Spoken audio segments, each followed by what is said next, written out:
여러분 안녕하세요. 오래 기다리셨죠? 이복입니다. 지금부터 아름다운 100세 시대를 위해서 노년의 지혜로운 삶이라는 주제로 강의를 시작하겠습니다. 저는 공무원 생활을 30년 하고 정년퇴직했습니다. 말단으로 들어가서 서울시 한강사업 본부장을 끝으로 퇴직한 후에 지금은 21세기 사회발전연구소를 운영하고 있는데요.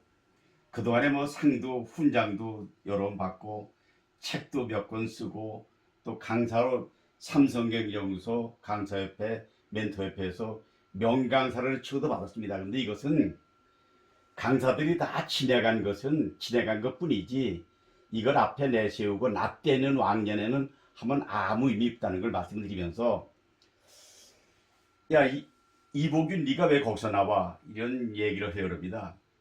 지금은 압니다 이분을.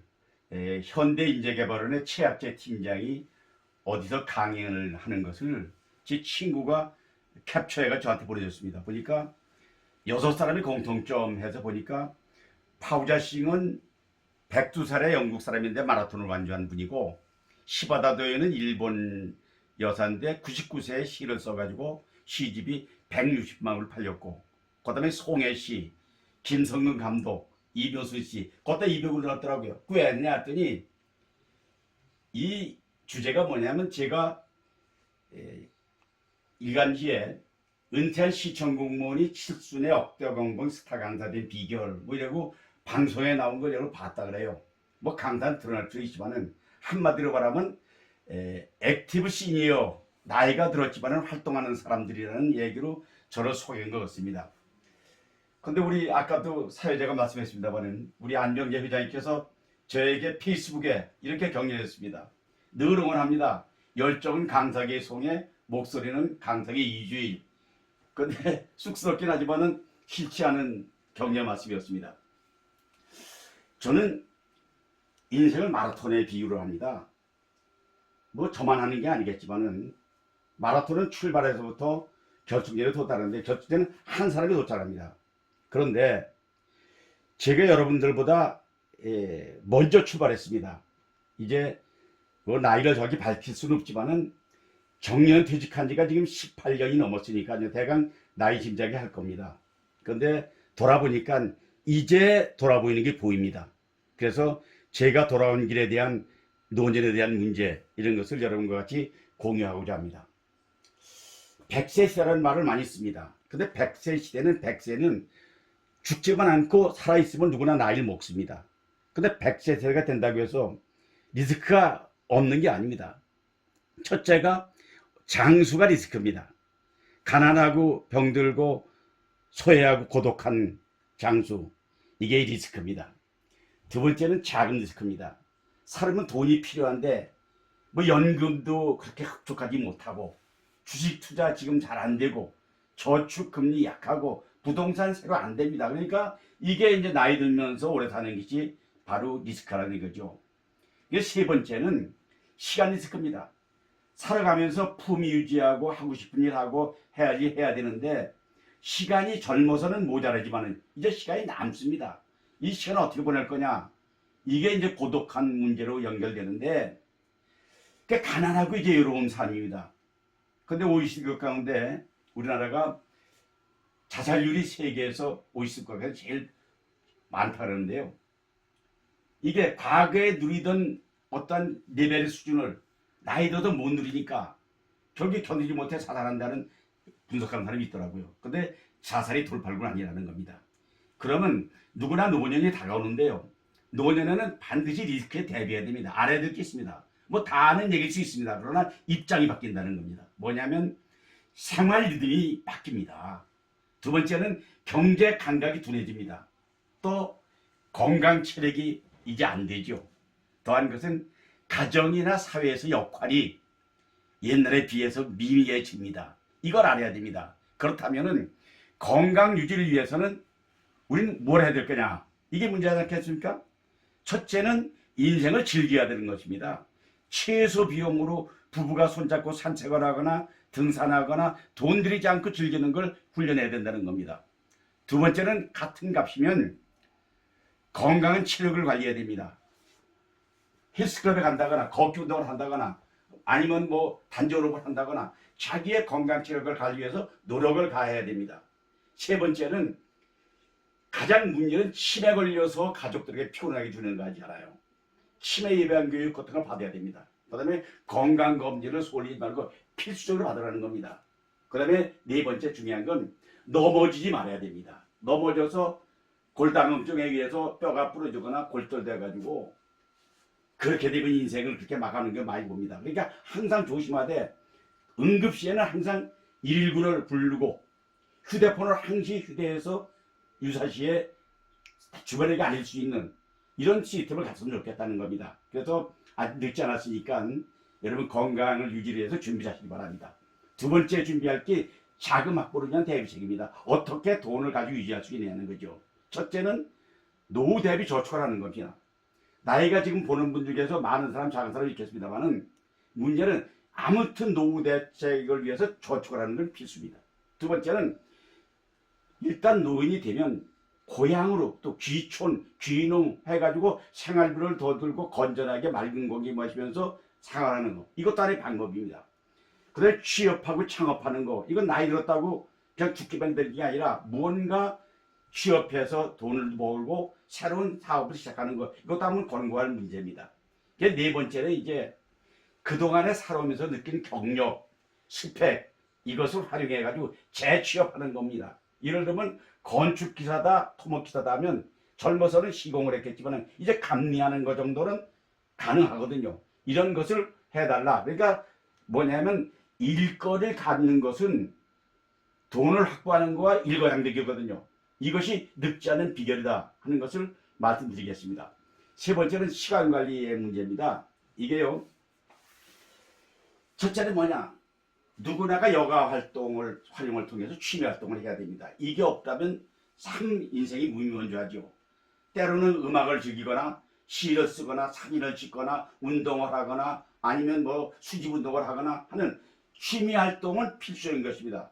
이게 되면 지루하지 않습니다. 시간이 많이 모자랄 수 있습니다. 두 번째는 자기 재능을 발견해 사회에 참여하는 것입니다. 저는 지금 제가 이렇게 강의를 하게 되리라고는 생각 못했습니다. 이제 발견하고 나서 해보니까 지금 사회에 필요한 것이 많이 있습니다. 이것이 뭐냐? 재능을 늦게 발견하는 거죠. 이것도 노년에 할 일이다. 김영석 교수가 말하잖아요. 인생은 60세부터 70세까지가 가장 황금기다. 그러니까 나이 들어 노년이라고 좌절하지 말라는 겁니다. 세 번째는 사회공헌을 하는 겁니다. 어차피 태어났으니까 이게 백두대간의 숲해설가 과정을 수료한 사람들의 사실입니다. 사회봉사를 하고 사회공헌을 하려면 미리 준비를 해야 됩니다. 숲해설을 하려면 배워야 되고 자원봉사를 하려면 그 분야에 대해서 다시 훈련을 받아야 되는 이 준비를 해달라는 겁니다. 그 다음에 이제 더 중요한 것은 저는 이제 서울시 시의회 송파구 회장으로서 이사로서 회장 역할을 하면서 봉사하고 있습니다. 이것도 미리미리 준비돼야 가능한 것이 금방 되는 게 아니죠. 제가 이런 것들을 말하면서 더 이제 강조하고 싶은 것은 이상은 혼자 살 수가 없습니다. 더불어 살 거거든요. 이건 뭐냐면 강세대 모임입니다. 이 현직에 있을 때는 여러 사람이 같이 있지만 퇴직하고 나면 같은 취미를 가진 사람끼리 몰립니다. 저는 강사니까 강사들끼리 수시로 만납니다. 1년에 한 번 내지 두 번 정도는 유명한 강사들 모시고 제가 식사를 대접합니다. 그게 하면서 인맥을 구성하잖아요. 그분에서 이 소개도 받잖아요. 이런 것이 중요하다는 걸 말씀드리면서 마음을 열고 세상을 내 것을 만들면 모든 것이 노 프로그램이다는 겁니다. 다음에 이제 중요한 또 한 가지가 있습니다. 여러분 뭘까요? 궁금하시죠? 누가 그래요? 무슨 재미로 사느냐 했더니 저는 술도 먹지 않고 담배도 피지 않고 뭐 노름도 하지 않고 그럼 무슨 재미로 사느냐 이랬더니 저는 거짓말하는 재미로 살아요 이러더라고요. 그런데 그건 유머입니다. 그런데 여러분이 이제 어차피 마지막에 이제 혼자 살게 되는데요. 휠체어를 타고 있습니다. 혼자 거동 못합니다. 그때 누구하고 살 거냐? 딸네 집에 갈 거냐? 아들이 도와줄 거냐? 요양을 갈 거냐? 이걸 준비하는 겁니다. 누구하고 살 거냐 마지막에. 두 번째는 생을 마감할 때 어디서 할 거냐는 겁니다. 고향으로 갈 거냐? 아니면 지금 사는 집에 있을 거냐? 아니면 더 작은 스몰 사이징 해가지고 다운 사이징 해가지고 좋은 곳 갈 것이냐? 아니면 요양원에 가서 그냥 의지할 거냐? 이거를 대비하라는 겁니다. 더 중요한 것은 여러분 유서는 써놓으셨습니까? 아직 아니라고요? 유물은 어떻게 지겠습니까? 저는 갖고 있던 많은 애장품 같은 걸 전부 나눠줬습니다. 페이스북을 통해서 무장으로 나눠줬습니다. 그러면서 장례 절차는 어떻게 할 거냐? 이걸 준비하는 겁니다. 더한 것은 이제 만약에 내가 떠나고 나면 나는 어디에서 나의 유골이 머물 것이냐? 묘비냐? 국립묘지냐? 아니면 낙골 땅이냐? 근데 인생은 마지막 순간이 아름다워야 성공한 인생이라는 얘기를 할 수가 있는 것입니다. 근데요, 이 지혜로운 노인의 삶은요, 다른 게 아닙니다. 지혜로운 삶은요, 노인으로 살 거냐, 어르신으로 살 거냐는 문제입니다. 노인은 나이만 먹고 늙어가면 노인입니다. 그런데 나이가 먹었지만은 자랑하지 않고 겸손하고 교만하지 않고 친절하고 긍정적인 생각을 가지면 그분이 어르신입니다. 같은 값이면 어르신으로 사는 게 좋다는 겁니다. 두 번째는 항상 양보하고 배려하는 것입니다. 이제는 다 양보해야 됩니다. 그리고 다른 사람을 배려해야 됩니다. 이것은 비단 노인뿐만 아니라 나이든뿐만 아니라 모든 사람에게 공통적인 얘기입니다. 그 다음에 이제 뭐냐? 용서하고 인정하라는 거죠. 남의 모든 가족관계, 친척관계, 일가관계, 친구관계 모든 관계 엉켜있는 그거 인정해야 됩니다. 이제 인정하고 나는 이제 오늘 죽어도 여한이 없다 이렇게 말할 수 있는 그런 것이 지혜로운 노년의 삶입니다. 그래서 사실 이 사진이 저입니다. 이 주례 보는 사람이 송파에서 리마인드 웨딩에 제가 30명 주례를 섰는데요. 그때 주례 하면서 제가 주례할 때마다 빼놓지 않은 말입니다. 그런데 내게 솔직해 보세요. 생각해 보세요. 그것은 이제 노년의 신명신보감이라고 해서 이름을 붙여봤습니다. 명신보감은 좋은 말이잖아요. 근데 제가 보니까 우리 노년의 신명신보감은 뭐가 있는가 봤더니 기본에 충실하는 겁니다. 기본은 뭐냐? 노인의 기본은 지내가 한 건 다 감사하고 오늘을 감사하고 오늘은 만족하고 내일은 희망을 갖는 이것이 기본입니다. 그러니까 감사하는 오늘을 가지면서 매사를 인간관계에서도 긍정하고 그 다음에 본질적인 건 사랑을 나누는 것입니다. 사랑은 내가 희생하는 것입니다. 남을 도와주는 것입니다. 사랑하는 겁니다. 두 번째는 건강하게 살아있다는 게 축복입니다. 사실 저도 뭐 갑자기 이렇게 큰 병을 들어보기도 했습니다만은 죽을 뻔한 일이 여러 번 있지 않습니까? 누구나 교통사고로 뭐 몸이 아파서 살아있다면 어제 죽은 사람이 있다면 그 사람은 오늘 내가 먹는 라면 한 그릇에 부러울 겁니다. 살아있다 자신이 행복하게 축복이라는 걸 느끼기 바랍니다. 세 번째는 남하고 비교하되 비교는 하십시오. 그러나 담담하게 스스로 낮아지지 말라는 겁니다. 내가 나 스스로 만족해야지. 비교하되 비슷한 사람과 나보다 못한 사람 비교해야지. 잘난 사람, 돈 많은 사람에게 비교해서 스스로 낮아지지 말라는 겁니다. 그 다음에 뭐냐? 더 이상 꿈꾸지 않을 때를 두려워하는 거다. 내일은 오기 때문에 그렇습니다. 내일은 밝은 내일이 온다는 것입니다. 여러분 감사합니다. 오늘이 저의 최고의 날입니다. 왜냐하면 오늘 강의를 제가 제일 잘한 것 같아요. 왜 그런가 했더니 어제까지 한 강의 조금 전에 건 모두는 오늘 이 시간을 위한 리허설을 했습니다. 여러분 인생도 만족하지 못하다면 아직도 리허설입니다.